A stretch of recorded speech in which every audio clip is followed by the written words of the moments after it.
Friends, कैसे हैं आप लोग सब। आज हम स्टार्ट कर रहे हैं क्लास 12 फिजिक्स का, जो हमारा फर्स्ट चैप्टर चल रहा है इलेक्ट्रोस्टैटिक। तो जो इलेक्ट्रोस्टैटिक था हमारा चैप्टर, वो बेसिकली 3 पार्ट्स में है। उसको हम 3 पार्ट्स में पढ़ेंगे। जो फर्स्ट पार्ट था हमारा चैप्टर का, वो था कुलाम्ब्स लॉ। कुलाम्ब्स लॉ के बारे में हमने पढ़ा, और कुलाम्ब्स लॉ को 2 तरीके से पढ़ा हमने, मैग्नीट्यूड की फॉर्म में और वेक्टर की फॉर्म में।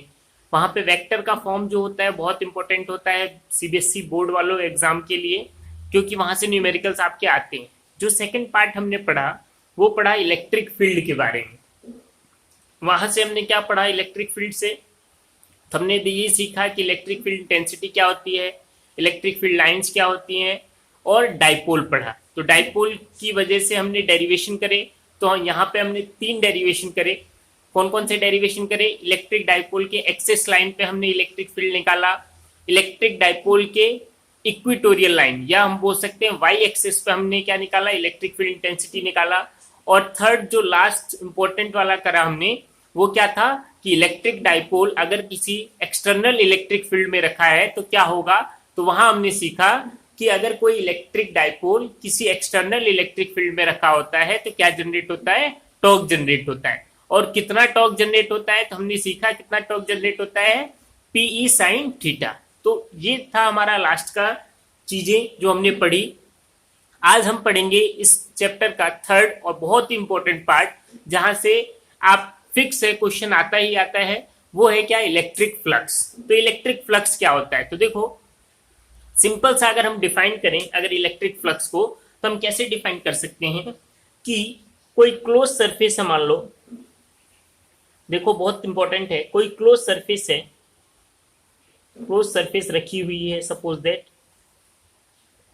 इस क्लोज सरफेस से जितनी इलेक्ट्रिक फील्ड लाइनें नॉर्मली क्रॉस करेंगी, इस क्लोज सरफेस से जितनी इलेक्ट्रिक फील्ड लाइनें नॉर्मली क्रॉस करेंगी, वो क्या कहलाएगा, इलेक्ट्रिक फ्लक्स कहलाएगा। क्या कहलाएगा, इलेक्ट्रिक फ्लक्स। सपोज दैट ये मान लो यहां से इलेक्ट्रिक फील्ड लाइनें जा रही थी, और ऐसे कोई क्या रखा है, एक कोई भी क्लोज सरफेस रखा है, तो इसमें से जितनी इलेक्ट्रिक फील्ड लाइनें क्रॉस करेंगी वो क्या कहलाएगा, हमारा इलेक्ट्रिक फ्लक्स कहलाएगा। क्लियर है।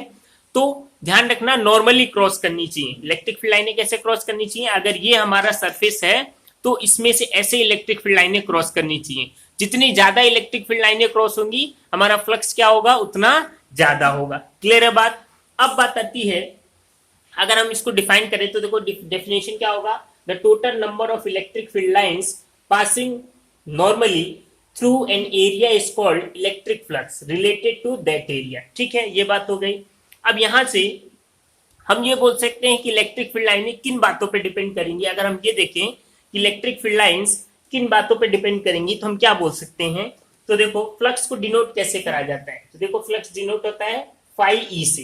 तो हम यहाँ पे बात बोलें कि इलेक्ट्रिक फ्लक्स डिपेंड्स ऑन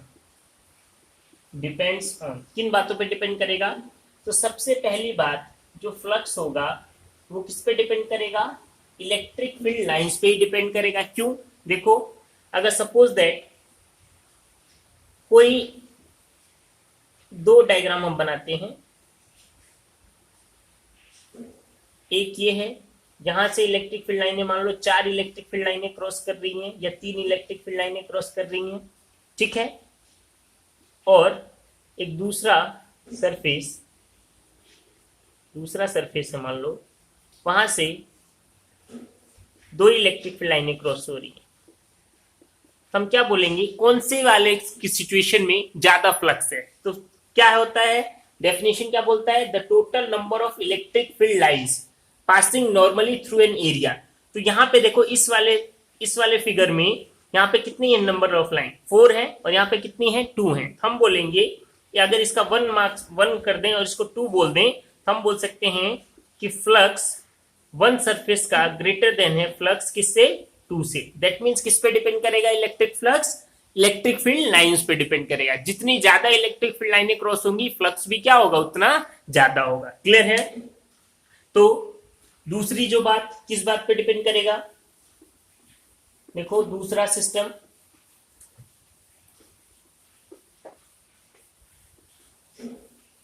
दूसरा किस पर डिपेंड करेगा?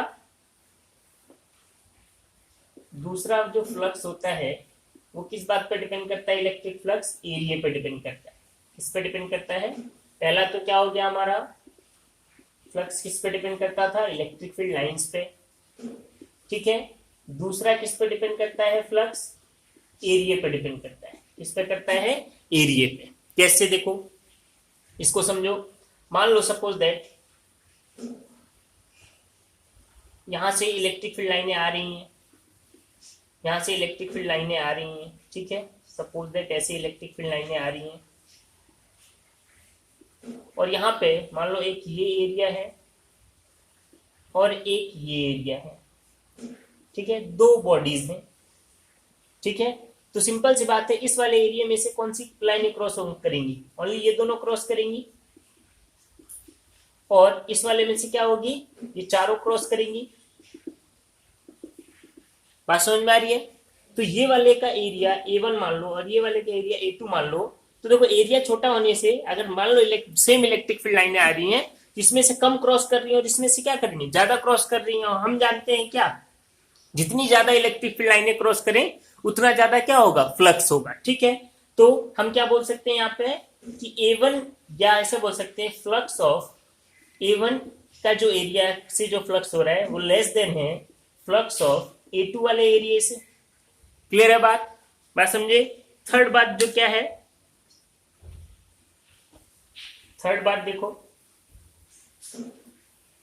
थर्ड किस पे डिपेंड करता है? फ्लक्स थर्ड पॉइंट किस पे डिपेंड करता है? एंगल पे। किस पे डिपेंड करता है? एंगल, ठीक है। और किसके बीच में एंगल? किसके बीच में एंगल होता है? इलेक्ट्रिक फील्ड एंड एरिया के बीच में, ठीक है। कैसे? देखो अब देखो अगर ये कोई है एरिया है, ठीक है, ये कोई एरिया है, इसमें से इलेक्ट्रिक फील्ड लाइनें क्रॉस कर रही हैं, ठीक है। तो ध्यान रखो एरिया जो होता है, एरिया कैसा, एरिया का डायरेक्शन किधर लिया जाता है? एरिया का आप ऐसे समझो इस चीज को, एरिया कैसे लेते हैं? देखो ऐसे है,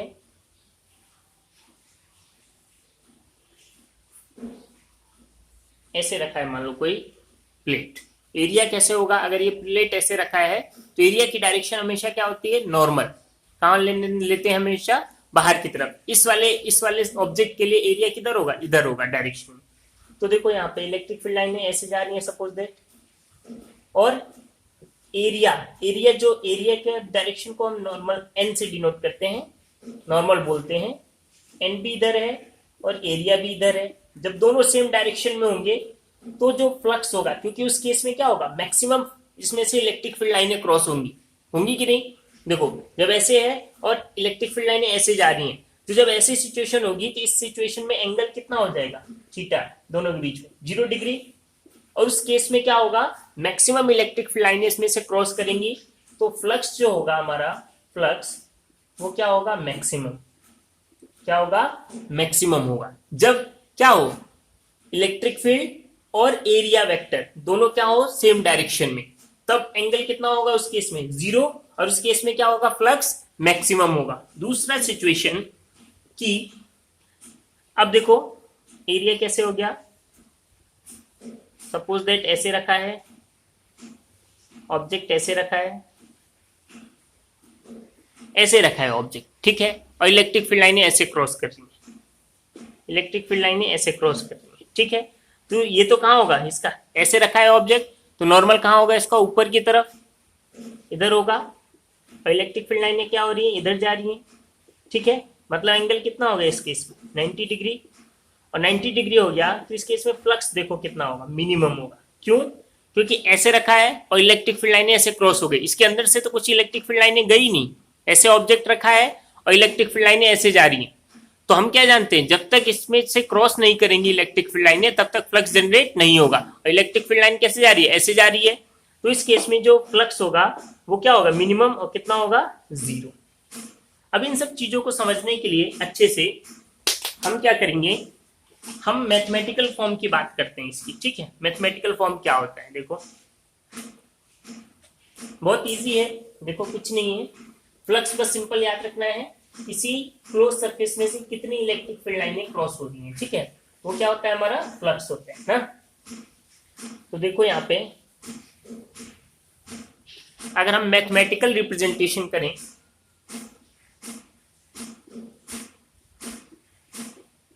मैथमेटिकल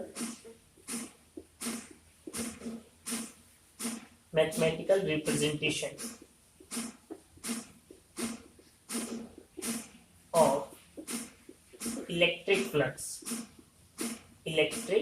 फ्लक्स का मैथमेटिकल रिप्रेजेंटेशन करें तो देखो कैसे बोलते हैं, ध्यान से देखो, मैं इसको आपको क्लियर करता हूं। सपोज दैट एक क्लोज सरफेस है, कोई भी क्लोज सरफेस ले लिया हमने, ठीक है, इसमें से क्या क्रॉस हो रही है, इलेक्ट्रिक फील्ड लाइन क्रॉस हो रही है, कोई भी क्लोज सरफेस हो सकता है, ठीक है, इलेक्ट्रिक फील्ड लाइन क्रॉस हो रही है, बात समझे।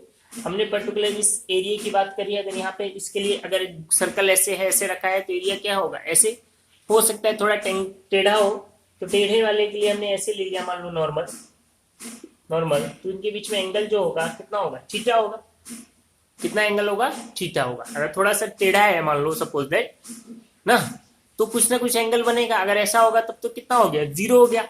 इलेक्ट्रिक फील्ड लाइन भी ऐसे जा रही है, नॉर्मल भी ऐसे जा रहा है, तो हम एक नॉर्मल कंडीशन लेके चल रहे हैं जिसमें कुछ एंगल भी हो ना, दोनों के लिए आ जाएगा। तो ऐसे है मान लो सरफेस, तो इलेक्ट्रिक फील्ड लाइन ऐसे जा रही है, या देखो दूसरा डायग्राम अगर बनाऊं इसको, दूसरा डायग्राम अगर यहां से नहीं क्लियर होता तो देखो हम क्या करें, एक ऐसा बना दें, हमने क्या करा, क्लोज सरफेस को थोड़ा टेढ़ा कर दिया, ठीक है। इलेक्ट्रिक फील्ड लाइनें कैसे जा रही हैं, ऐसे जा रही हैं, ऐसे जा रही हैं, ठीक है। ये क्या है, थोड़ा टेढ़ा है, तो नॉर्मल कैसे होगा, ऐसे है तो नॉर्मल इधर होगा, मतलब इससे अगर नॉर्मल देखें तो ऐसे होगा, या यहां से बनाए, नॉर्मल कैसे होगा, ऐसे होगा, इसका एरिया, इन दोनों के बीच में देखो एक एंगल आ रहा है, थीटा, ठीक है।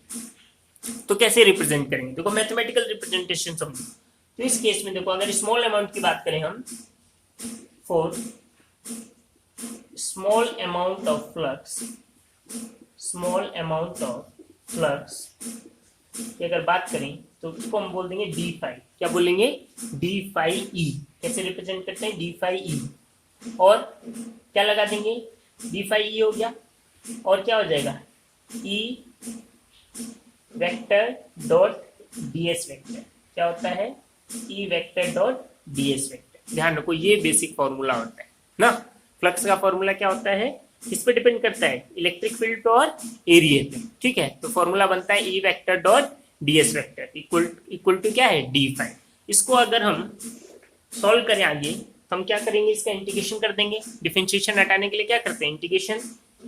सो देखो बस फॉर्मूला निकाल के दिखा रहा हूँ, ये आपको करने की जरूरत नहीं है, आपको जस्ट क्या याद रखना है, फॉर्मूला याद रखना है, कैसे आया वो बता रहा हूं मैं ना। तो देखो, सो इंटीग्रेट इक्वेशन 1 वी गेट, क्या मिलेगा, देखो हमको इंटीग्रेट कर देंगे दोनों साइड, इधर क्या कर देंगे, integration of D phi E, और इधर भी आ जाएगा integration of E vector dot DS vector. DS क्या है, सरफेस एरिया, क्या है, सरफेस एरिया, आप इसको डीएस वेक्टर भी बोल सकते हैं ना, डीएस वेक्टर का डायरेक्शन है, ठीक है। और यहाँ पे क्या लगाते हैं, ऐसे लगाते हैं। ये क्या सिंबल है, ये सिंबल ये बता रहा है कि जो इंटीग्रेशन हो रहा है किसके लिए हो रहा है, क्लोज सरफेस के लिए। तो जो हम फ्लक्स की बात करते हैं वो किसके लिए होगा, क्लोज सरफेस के लिए। अगर क्लोज नहीं होगा तो उसमें फ्लक्स जनरेट नहीं होगा, ठीक है। तो देखो इंटीग्रेशन डिफरेंशिएशन कैंसिल, क्या बचेगा यहाँ पे, फ्लक्स बचेगा ओनली। और यहाँ से देखो इंटीग्रेशन ई वेक्टर हो गया और डीएस का होगा, तो डीएस का क्या होता है, यहाँ पे ए होता है, एरिया। डीएस क्या है, सरफेस एरिया, क्या हो गया, ए वेक्टर। ये हो गया हमारा मेन फॉर्मूला, ध्यान रखना, ठीक है। आप ऐसे भी लिख सकते हो, ऐसे भी लिख सकते हो, क्लियर है। बुक्स में याद रखने के लिए देखो कहीं कहीं हमारा कैसे काम आएगा, आप ऐसे याद रख सकते हो। देखो ये दोनों कैंसिल, यहाँ से क्या आ गया फ्लक्स, यहाँ से आ जाएगा integration of E vector dot D S vector, ये हो जाता है मेन फॉर्मूला। ये क्या है, डॉट प्रोडक्ट है। तो डॉट प्रोडक्ट को हम अगर ओपन करें हम कैसे लिख सकते हैं, इंटीग्रेशन ऑफ डॉट प्रोडक्ट क्या होता है, ई ए बी कॉस थीटा। तो क्या हो गया, ई बी ए बी और साथ में क्या आ जाता है कॉस थीटा। कॉस थीटा क्या है, दोनों के बीच का एंगल। तो ये फॉर्मूला है जो इम्पोर्टेंट है, ध्यान रखना है। डॉट प्रोडक्ट तो सब लोग जानते हैं, नहीं जानते तो बता देता हूँ। देखो ए वेक्टर डॉट बी वेक्टर कैसे ओपन करते हैं, ए बी कॉस थीटा, ठीक है। क्या होता है, ए बी कॉस थीटा, ठीक है। तो फ्लक्स कितना आ गया हमारा, integration of E vector D S, E vector dot D S, और वहां को ओपन करा, डॉट प्रोडक्ट को क्या लिख सकते हैं, E D S cos theta. D S क्या है यहाँ पे, एरिया एलिमेंट, इसको क्या बोलते हैं, एरिया एलिमेंट बोलते हैं, ठीक है। अच्छा, और भी अगर सिंपल तरीके से लिखना हो इसको हम तो क्या लिख सकते हैं, देखो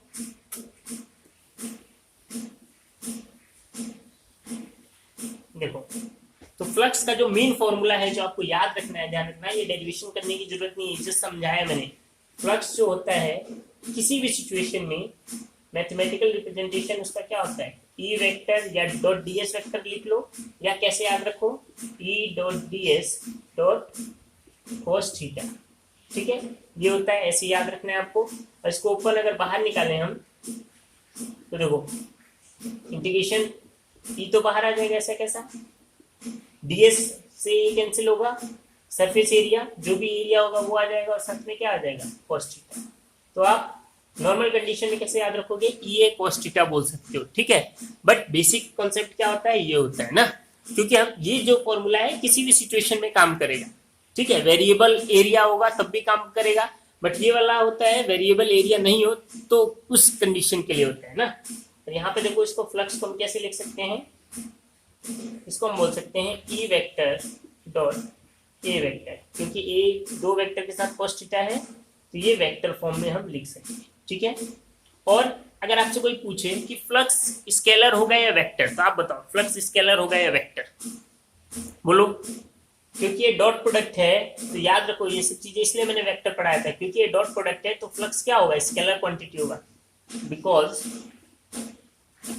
इसको रीजन लिख लो, क्योंकि पूछा जाता है flux is a dot product, flux is a dot product of electric field and area, that's why it is a कैसी क्वांटिटी होगी, स्केलर क्वांटिटी। कैसी क्वांटिटी है, स्केलर क्वांटिटी है। तो फ्लक्स कैसी क्वांटिटी है, स्केलर क्वांटिटी होती है। क्लियर है सबको, चलिए अब बात आती है यूनिट की, क्योंकि यूनिट भी इंपॉर्टेंट है, पूछा जाता है एग्जाम में, बहुत बार पूछा गया है। तो देखो क्या हो जाएगी यूनिट, ऐसा यूनिट अगर हम निकालें, ऐसा यूनिट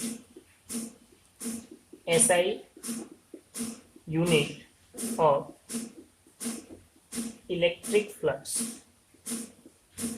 फ्लक्स की ऐसा यूनिट क्या होगी। तो देखो क्या होगी, फ्लक्स का फॉर्मूला क्या है आपका, आप मोटा मोटा ये भी याद रख सकते हो, ई वेक्टर डॉट ए वेक्टर या ई ए cos थीटा। अगर आपको तकलीफ हो रही है, डॉट प्रोडक्ट में कंफ्यूजन होता है, कंफ्यूजन तो नहीं होना चाहिए, बहुत सिंपल है। देखो ई वेक्टर डॉट ए वेक्टर याद रखो, ठीक है, बड़े हो गए स्टैंडर्ड चीज में याद रखेंगे। हमको पता है डॉट प्रोडक्ट ओपन करना होगा तो क्या हो जाएगा, ई ए cos थीटा, एंगल क्या है, थीटा किसके बीच में होगा, ई और ए के बीच में, इलेक्ट्रिक फील्ड और एरिया के बीच में, ठीक है। यूनिट निकालने अगर यहाँ से फ्लक्स का ऐसा यूनिट, तो ऐसा यूनिट क्या हो जाएगा, फ्लक्स ई इलेक्ट्रिक फील्ड का एरिया क्या होता है, फोर्स पर यूनिट कूलाम, मतलब न्यूटन पर कूलाम, इनटू एरिया क्या होता है, मीटर स्क्वायर। एंगल का तो कोई यूनिट होता नहीं, तो फ्लक्स की जो यूनिट है वो कितनी आ जाएगी, न्यूटन पर कूलाम, और साथ में कितना आ जाएगा, मीटर स्क्वायर। क्लियर है, क्या आ जाएगा, न्यूटन इंटू मीटर स्क्वायर पर कूलाम हो जाएगा, ठीक है। यहाँ से आप डायमेंशन फॉर्मूला वगैरह भी निकाल सकते हैं, ठीक है। चलिए तो यहाँ तक नोट करिए सब लोग। इसके बाद कुछ छोटे से क्वेश्चन मैं कराता हूँ जो आपके एग्जाम में आए हुए हैं, न्यूमेरिकल्स जो आते हैं इससे छोटे वाले, उनको मैं कराता हूँ।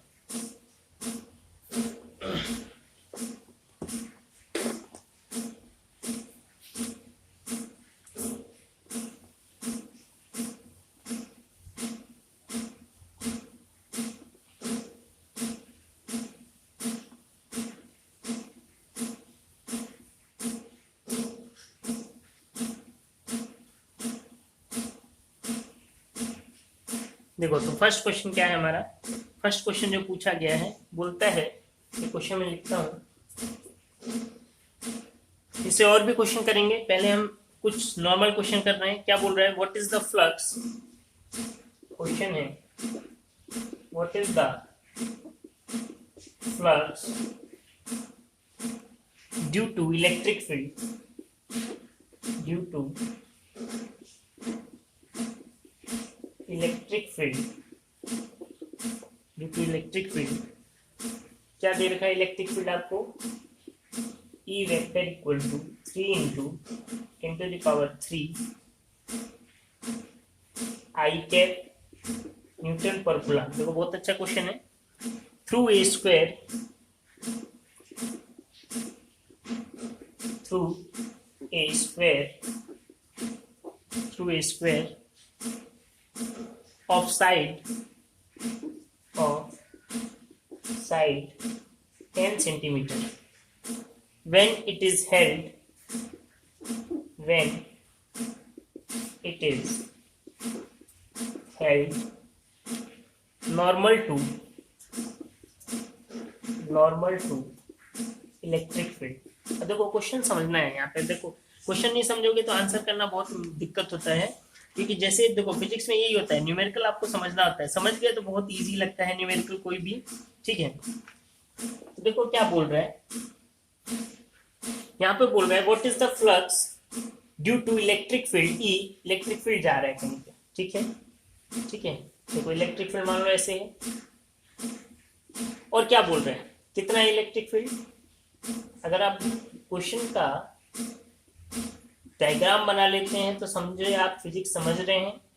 आई कैप, आई कैप है इसलिए हम किस डायरेक्शन बना रहे हैं, आई कैप देने से ही हमको पता चल गया ये कौन सी डायरेक्शन में, एक्स डायरेक्शन। कौन सी डायरेक्शन में, एक्स डायरेक्शन, ठीक है। इसलिए हमने किधर बनाया, एक्स डायरेक्शन में बनाया ना।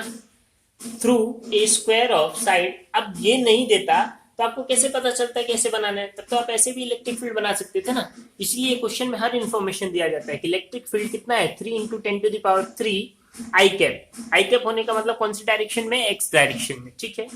Through a square of side 10 centimetre when it is held normal to E, एक स्क्वायर ले रखा है, इलेक्ट्रिक फील्ड ऐसे जा रहा है, ठीक है, और उस स्क्वायर को इस इलेक्ट्रिक फील्ड के कैसे रखा है, नॉर्मल रखा है। नॉर्मल मतलब क्या, परपेंडिकुलर 90 डिग्री पे, बात समझे।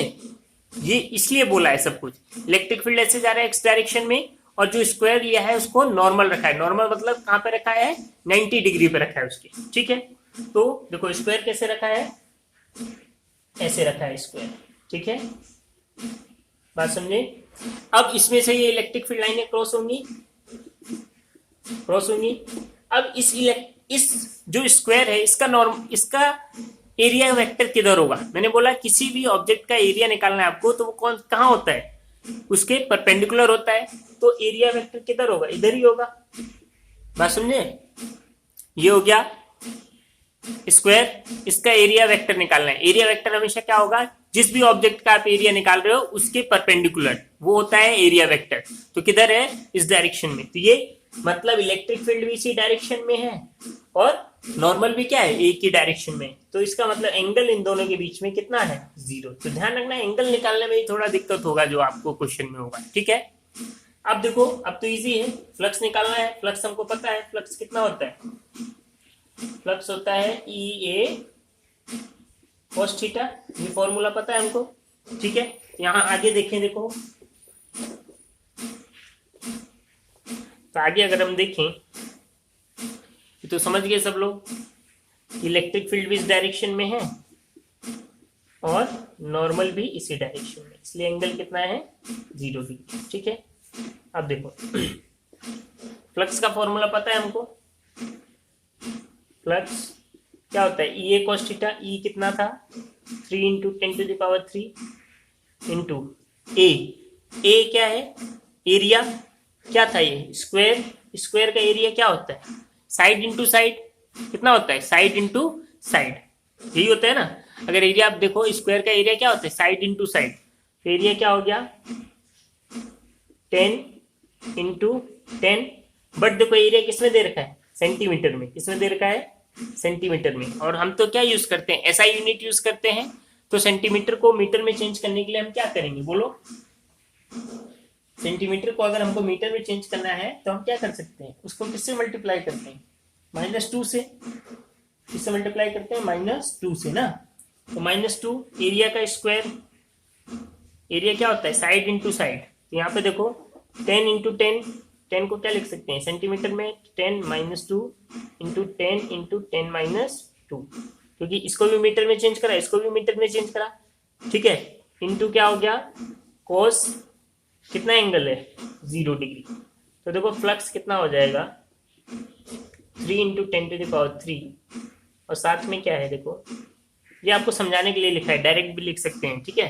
देखो 10 एक साइड हो गया, साइड को मीटर में चेंज करा, किससे चेंज करते हैं 10⁻⁻2 से, एक 10 से एक 10 से कैंसिल, कितना बचेगा 10⁻⁻1, यहाँ भी एक 10 से एक 10 कैंसिल, कितना बचेगा 10⁻⁻1, और वो दोनों मिलके कितने हो जाएंगे 10⁻⁻2, कितने हो जाएंगे 10⁻⁻2, ठीक है, बात समझ गए, इंटू cos 0, cos 0 की वैल्यू कितनी होती है 1 होती है, तो फ्लक्स जो है वो आ जाएगा कितना 3 × 10⁻³ × 10⁻⁻2, तो जो फ्लक्स होगा तो देखो कितना आ जाएगा 3 × 3 माइनस, यहाँ पर पावर क्या है 3, एक प्लस एक माइनस, तो कितना बचेगा 10⁻1 बचेगा, बात समझते हैं ना, इतना तो पावर जब क्या हो जाता है सेम होता है, जब बेस तो पावर क्या हो जाता है प्लस और माइनस होता है डायरेक्ट, तो जो फ्लक्स होगा वो कितना आ जाएगा 3 × 10⁻1, मतलब कितना आ जाएगा 30 Nm² पर कूलम्ब। तो ध्यान रखना फिजिक्स में यूनिट लिखना बहुत इंपॉर्टेंट है, यूनिट नहीं लिखोगे क्वेश्चन गलत कर देते हैं, ठीक है, नोट करो इस क्वेश्चन को, नोट करिए सब लोग फटाफट।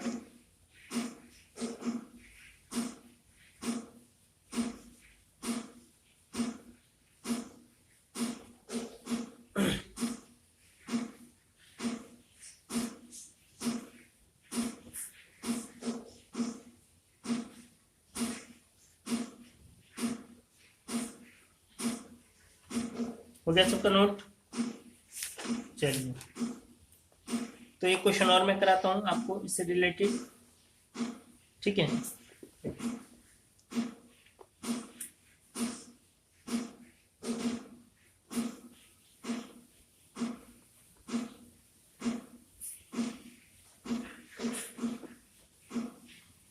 तो देखो जैसे बोर्ड एग्जामिनेशन में क्वेश्चन आता है ना, क्वेश्चन को थोड़ा समझना पड़ेगा आप लोगों को, क्वेश्चन नहीं समझेंगे थोड़ा सा गलती होने के चांसेस होते हैं, ठीक है, तो देखो क्या है क्वेश्चन, क्वेश्चन बोल रहे हैं,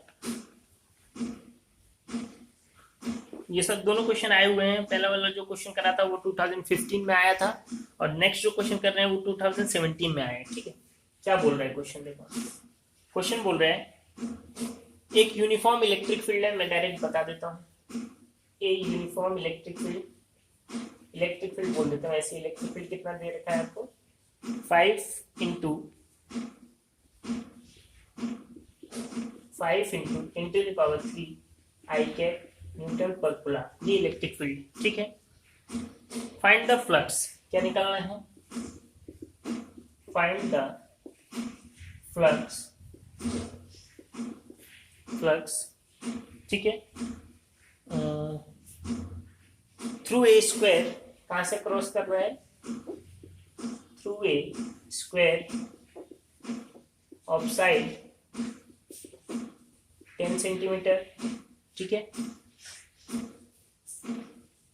side 10 centimetre, whose plane is, देखो क्वेश्चन को कैसे चेंज करा, पहले जैसा ही है बट थोड़ा सा अंतर है, whose plane is parallel to the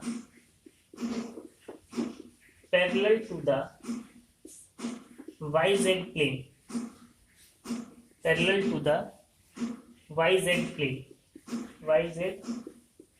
ठीक है, फर्स्ट क्वेश्चन तो ये हो गया, इसी में दूसरा पार्ट है क्या, what would be the flux what would be the flux through the same square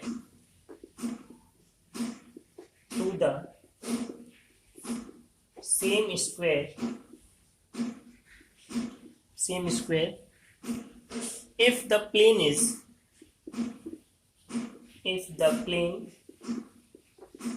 makes 30-degree angle with the x axis।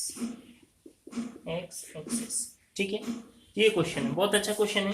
अब देखो थोड़ा सा चेंज करा है बट क्वेश्चन पूरा चेंज हो जाएगा। यहाँ पे क्या क्या चेंज हुआ है देखो, उससे ट्राई करो एक बार, देखो क्वेश्चन को। तो देखो पहले क्या बोल रहे हैं, अब देखो फर्स्ट हम समझते हैं डायग्राम। फर्स्ट इलेक्ट्रिक फील्ड है, कहाँ पे है, आई डायरेक्शन में दे रखा है, आई कैप, इसलिए हम बोल देंगे इलेक्ट्रिक फील्ड ऐसे। ठीक है, जा रही है इलेक्ट्रिक फील्ड ऐसे। ठीक है, कोई टेंशन वाली बात नहीं, इलेक्ट्रिक फील्ड है ऐसे, इलेक्ट्रिक फील्ड हो गया। यहाँ पे इलेक्ट्रिक फील्ड है और कितनी है, 5 × 10⁻³ आई कैप, इसलिए इस डायरेक्शन में बना दिया।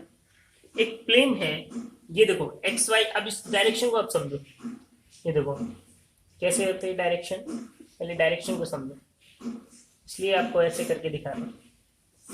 ये होता है एक्स, ये होता है वाई और ये होता है जेड। ठीक है, बोल रहा है ए स्क्वायर साइड 10 सेंटीमीटर, एक स्क्वायर है जिसका साइड 10 सेंटीमीटर है, whose plane is parallel to Y Z plane. उसका प्लेन कैसा है, पैरेलल है वाई जेड प्लेन के। तो देखो कैसे होता है, अब इस चीज को समझो आप। देखो मैं आपको समझाता हूँ तो कुछ बच्चों को कंफ्यूजन होगा। ये एक्स हो गया, ये वाई हो गया, ये एक्स हो गया, ये वाई हो गया, और ये क्या हो गया, जेड हो गया। ऐसे समझो, ये एक्स हो गया, ये वाई हो गया, ये क्या हो गया, जेड। ठीक है, समझो। अब बोल रहा है क्या कि जो स्क्वायर रखा है वो पैरेलल है किसके, वाई जेड प्लेन के। तो वाई जेड प्लेन कौन सा हुआ, ये वाला हुआ वाई जेड प्लेन, इसके पैरेलल है। पैरेलल मतलब कैसे रखा होगा, पैरेलल मतलब कैसे रखा होगा, देखो पैरेलल मतलब कैसे रखा होगा, बात समझो। देखो ये क्या हो गया, वाई जेड, क्योंकि वाई इधर है जेड इधर है, तो वाई जेड प्लेन ये हो गया, इसके पैरेलल रखा है। इसके पैरेलल कैसे रखा है, ऐसे रखा होगा, ये वाई जेड प्लेन हो गया, और ये स्क्वायर है, मान लो ये स्क्वायर है, वो कैसे रखा है, ऐसे रखा है, तभी तो ये दोनों क्या होंगे, पैरेलल होंगे। बात समझ में आ रही है, ये वाई जेड प्लेन हो गया और ये इसके पैरेलल रखा है, तो ऐसे रखा है, ऐसे रखा है। तो यहाँ पे देखो इस ये जो स्क्वायर है इसका एरिया क्या होगा, एरिया कैसे निकालते हैं, जो भी ऑब्जेक्ट होता है उसके परपेंडिकुलर। तो परपेंडिकुलर किधर होगा, इधर, मतलब कौन सी डायरेक्शन में होगा, एक्स डायरेक्शन में ही होगा। कौन सी डायरेक्शन में होगा, एक्स डायरेक्शन। देखो एक बार ध्यान से फिर से देखो, ये एक्स प्लेन हो गया, ये वाई प्लेन हो गया, ये क्या हो गया, जेड प्लेन।